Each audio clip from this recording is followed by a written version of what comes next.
നീയല്ലോ ഞങ്ങൾക്കുള്ള ദിവ്യ സമ്പത്തേശുവേ. നീയല്ലാതില്ല പൂവിൽ ആശ്രയിപ്പാനാരുമേ. നീയല്ലോ ഞങ്ങൾക്കുള്ള ദിവ്യ സമ്പത്തേശുവേ. നീയല്ലോ ഞങ്ങൾക്കായി മണ്ണിടത്തിൽ വന്നതും നീചരാം ഞങ്ങളുടെ പാപമെല്ലാം ഏറ്റതും. നീയല്ലോ ഞങ്ങൾക്കുള്ള ദിവ്യ സമ്പത്തേശുവേ. വിശുദ്ധ വേദഭാഗം 119 സങ്കീർത്തനം 65 മുതലുള്ള ചില തിരുവചനങ്ങൾ. യഹോവേ, തിരുവചന പ്രകാരം നീ അടിയന് നന്മ ചെയ്തിരിക്കുന്നു. നിന്റെ കൽപ്പനകളെ ഞാൻ വിശ്വസിച്ചിരിക്കയാൽ എനിക്ക് നല്ല ബുദ്ധിയും പരിജ്ഞാനവും ഉപദേശിച്ചു തരണമേ. കഷ്ടതയിൽ ആകുന്നതിന് മുൻപേ ഞാൻ തെറ്റിപ്പോയി, ഇപ്പോഴോ ഞാൻ നിന്റെ വചനത്തെ പ്രമാണിക്കുന്നു. നീ നല്ലവനും നന്മ ചെയ്യുന്നവനും ആകുന്നു. നിന്റെ ചട്ടങ്ങളെ എനിക്ക് ഉപദേശിച്ച് തരണമേ. അഹങ്കാരികൾ എന്നെ കൊണ്ട് നുണ പറഞ്ഞുണ്ടാക്കി, ഞാനോ പൂർണ്ണ ഹൃദയത്തോടെ നിന്റെ പ്രമാണങ്ങളെ അനുസരിക്കും. അവരുടെ ഹൃദയം മെഴുകുപോലെ തടിച്ചിരിക്കുന്നു, അവരുടെ ഹൃദയം കൊഴുപ്പ് പോലെ തടിച്ചിരിക്കുന്നു. ഞാനോ നിന്റെ ന്യായപ്രമാണത്തിൽ രസിക്കുന്നു. നിന്റെ ചട്ടങ്ങൾ പഠിപ്പാൻ തക്കവണ്ണം ഞാൻ കഷ്ടതയിൽ ആയിരുന്നത് എനിക്ക് ഗുണമായി. ഈ തിരുവചനങ്ങളാൽ ദൈവം നമ്മെ അനുഗ്രഹിക്കട്ടെ. സ്തോത്രം. ശൂന്യതയിൽ നിന്ന് ചരിത്രത്തിലേക്ക് എന്നതിനെക്കുറിച്ച് ഹല്ലേലൂയ ഒരു അനുസരണം മാറ്റിമറിച്ച പത്രോസിന്റെ ജീവിതത്തെക്കുറിച്ച് ദൈവവചനത്തിലൂടെ നമുക്ക് നോക്കാം. യേശു ക്രിസ്തുവിൻ്റെ ശുശ്രൂഷ ഈ ലോകത്തിലേക്ക് വന്നത് ഒരു സാധാരണ സന്ദേശം ആയിരുന്നില്ല. കാലങ്ങളായി നിലനിന്നിരുന്ന യഹൂദ മതപരമായ ചട്ടങ്ങളുടെയും ആചാരങ്ങളുടെയും ഇടയിലേക്കാണ് മനുഷ്യനെ വീണ്ടും ദൈവത്തിന്റെ സ്നേഹത്തിലേക്ക് അടുപ്പിക്കുന്ന ഒരു പുതിയ വെളിപ്പെടുത്തലുമായിട്ടായിരുന്നു യേശു കർത്താവിന്റെ ഈ ഭൂമിയിലേക്കുള്ള വരവ്. അതുകൊണ്ട് തന്നെ യേശുവിന്റെ ശുശ്രൂഷയെ എല്ലാവരും അംഗീകരിച്ചില്ല. മാറ്റങ്ങളെ സ്വീകരിക്കാൻ മനുഷ്യൻ എപ്പോഴും പ്രയാസമാണ്. ദൈവത്തിൽ നിന്നുള്ള പുതിയ വെളിപ്പെടുത്തലുകളുമായി സംസാരിക്കുന്നവരും ഉപദേശിക്കുന്നവരും എല്ലാ കാലത്തും വിമർശനങ്ങൾ നേരിട്ടിട്ടുണ്ട്. എന്നാൽ ഒരു കാര്യം ഉറപ്പാണ്, ഒരു പ്രവർത്തനം ദൈവ നിയോഗത്തിൽ നിന്നുള്ളതാണ് എങ്കിൽ മനുഷ്യരുടെ വിമർശനങ്ങൾക്ക് അതിനെ തടയുവാൻ കഴിയുകയില്ല. ദൈവം ഉദ്ദേശിച്ച കാര്യം കാലത്തിനും ലോകത്തിനും മാറ്റം വരുത്തും. അങ്ങനെയുള്ള ഒരു ശുശ്രൂഷയുടെ നടുവിൽ ഗലീല കടൽക്കരയിൽ വെച്ച് യേശു ഒരു സാധാരണ മുക്കുവനായ പത്രോസിനെ കണ്ടുമുട്ടുന്നു. അന്ന് പത്രോസ് പരാജയത്തിന്റെ ഒരു രാത്രിയിലൂടെ കടന്നു പോകുകയായിരുന്നു. മീൻപിടുത്തം ജീവിതമാക്കിയിരുന്ന പത്രോസിന് തൻ്റെ പരിചയവും കഴിവും അനുഭവവും എല്ലാം പരാജയപ്പെട്ട ഒരു ദിവസമായിരുന്നു, ഒരു രാത്രിയായിരുന്നു അന്ന്. അവൻ യേശുവിനോട് പറഞ്ഞു, നാഥാ, രാത്രി മുഴുവൻ അധ്വാനിച്ചിട്ടും ഒന്നും കിട്ടിയില്ല. പരിചയസമ്പന്നനായ ഒരു മീൻപിടുത്തക്കാരന്റെ വാക്കുകളായിരുന്നു അത്. എന്നാൽ യേശു പറഞ്ഞു, ആഴത്തിലേക്ക് പോയി വല ഇറക്കുക.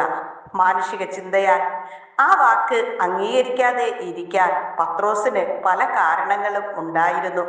കാരണം കടലിനെ അറിയുന്നവൻ പത്രോസായിരുന്നു.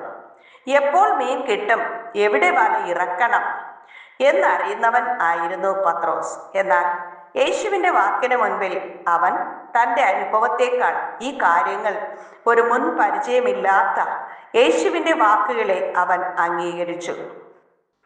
അവൻ വലയിറക്കി. അതിൻ്റെ ഫലം അവൻ്റെ പ്രതീക്ഷകൾക്കും അപ്പുറം ആയിരുന്നു. വല നിറഞ്ഞ് പടക് മുങ്ങുമാറായി മത്സ്യം ലഭിച്ചു. എന്നാൽ ആ അത്ഭുതത്തെക്കാൾ വലിയൊരു കാര്യം അവിടെ സംഭവിച്ചു. യേശു അവനോട് പറഞ്ഞത്, നീ ഇനി മുതൽ മനുഷ്യരെ പിടിക്കുന്നവൻ ആകും എന്ന് യേശു പത്രോസിനോട് പറഞ്ഞു. അവിടെ പത്രോസ് ഒരു മീൻപിടുത്തക്കാരനിൽ നിന്നും ഒരു ചരിത്ര പുരുഷനിലേക്കുള്ള യാത്ര ആരംഭിച്ചു. പത്രോസിന്റെ മുന്നിൽ മറ്റൊരു വലിയ തീരുമാനം ഉണ്ടായിരുന്നു.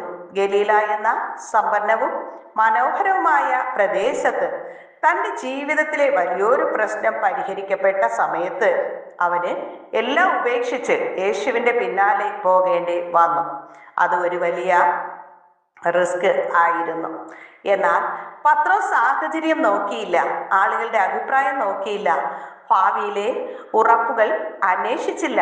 യേശുവിന്റെ വാക്ക് മാത്രം കേട്ടു. കാരണം അവൻ തിരിച്ചറിഞ്ഞു, യേശു ഒരു സാധാരണ മനുഷ്യനല്ല, ദൈവത്തിന്റെ പുത്രനാണ്.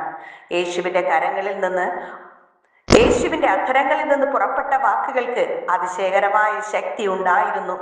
അവന്റെ വാക്കുകൾ കേട്ടവർ അത്ഭുതപ്പെട്ടു. ചെറിയ പ്രായത്തിൽ പോലും വലിയ മതപണ്ഡിതന്മാർ യേശുവിന്റെ ജ്ഞാനത്തെയും വചനശക്തിയെയും കണ്ട് വിസ്മയിച്ചു. യേശു 12-ാമത്തെ വയസ്സിൽ ദൈവാലയത്തിൽ കടന്നു ചെന്നിട്ട് അവിടുത്തെ മതപണ്ഡിതന്മാരോട് സംസാരിക്കുവാൻ, വചനം ശുശ്രൂഷിപ്പാൻ ഇടയായി തീർന്നു. യേശുവിന്റെ ഒരു വാക്ക് പത്രോസിന്റെ ജീവിതത്തിന്റെ ദിശ മാറ്റി. ഒരിക്കലും ചരിത്രത്തിൽ ഇടം നേടാൻ സാധ്യതയില്ലെന്ന് തോന്നിയ ഒരു സാധാരണ മനുഷ്യനെ ദൈവം ചരിത്രമാക്കി മാറ്റി. പത്രോസ് യേശുവിന്റെ പിന്നാലെ നടന്ന ദിവസം മുതൽ അവന്റെ ജീവിതം മാറി.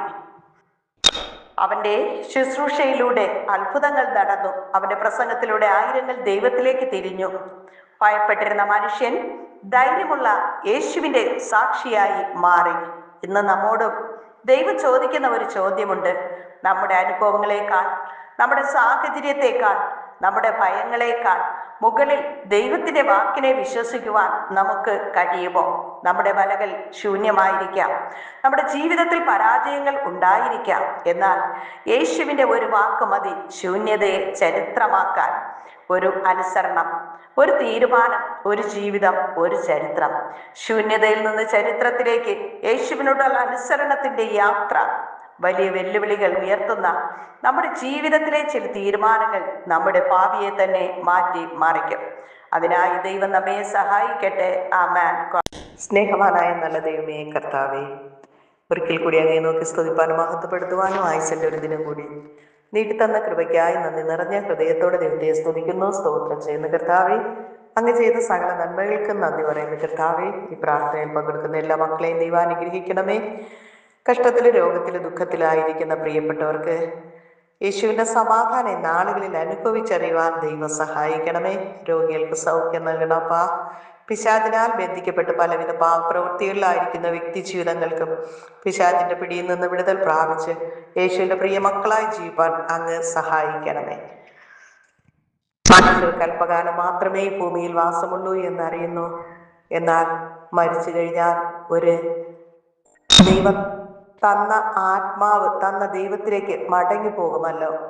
അത് നിത്യ സൗഭാഗ്യമായ സ്വർഗരാജ്യത്തിൽ യേശുവിനോട് കൂടെ ആയിരിക്കുവാൻ തക്കവണ്ണം മനുഷ്യ ഭൂമിയിൽ അവരവർ തന്നെ ജീവിതത്തിലെ പാപങ്ങൾ യേശുവിനോട് ഏറ്റുപറഞ്ഞുപേക്ഷിച്ചുകൊണ്ട് യേശുവിന്റെ രക്തത്താലും വചനത്താലും കഴുകി ശുദ്ധീകരണം പ്രാപിച്ചുകൊണ്ട് യേശുവിന്റെ രക്തം സകല പാപവും ഒക്കെ നമ്മെ ശുദ്ധീകരിക്കുന്ന വചനം പോലെ യേശുവിന്റെ രക്തത്താലും വചനത്താലും കഴുകി ശുദ്ധീകരണം പ്രാപിച്ചുകൊണ്ട് യേശുവിന്റെ നാഥനും രക്ഷകനും കർത്താവുമായി ഹൃദയത്തിൽ സ്വീകരിക്കുവാനുള്ള നല്ല മനസ്സൊരുക്കം ഈ പ്രാർത്ഥനയിൽ പങ്കെടുക്കുന്ന എല്ലാ മക്കൾക്കും അങ്ങ് നൽകണമേ എന്ന് പ്രാർത്ഥിക്കുന്നു. അപ്പാ, എല്ലാവരും നിത്യജീവനിൽ കണ്ട് സന്തോഷിപ്പാൻ അങ്ങ് സഹായിക്കണം. ദൈവകൽപ്പനകൾ അനുസരിക്കുവാൻ, ദൈവവചനങ്ങൾ വായിക്കുവാൻ, പഠിക്കുവാൻ, ഗ്രഹിക്കുവാൻ, യേശുവിനോട് പ്രാർത്ഥിക്കുവാനുള്ള നല്ല മനസ്സൊരുക്കം എല്ലാ മക്കൾക്കും അങ്ങ് നൽകണം. അപ്പാ, എല്ലാവരെയും അനുഗ്രഹിക്കണം. നീ ഒരു അനുഗ്രഹമായിരിക്കും. നിന്നെ അനുഗ്രഹിക്കുന്നവരെ ഞാൻ അനുഗ്രഹിക്കുമെന്ന് അരുളി ചെയ്ത കർത്താവ്, ഞങ്ങൾ മറ്റുള്ളവരെ അനുഗ്രഹിക്കുന്നവരായി തീരുവാൻ അങ്ങ് സഹായിക്കണം. അപ്പാ, സ്വർഗത്തിലെ ഭൂമിയിലെ സകല ആത്മീയനുഗ്രഹത്താൽ അങ്ങ് നിറയ്ക്കും, കൃപയ്ക്കുള്ളിൽ മറച്ചുകൊള്ളും.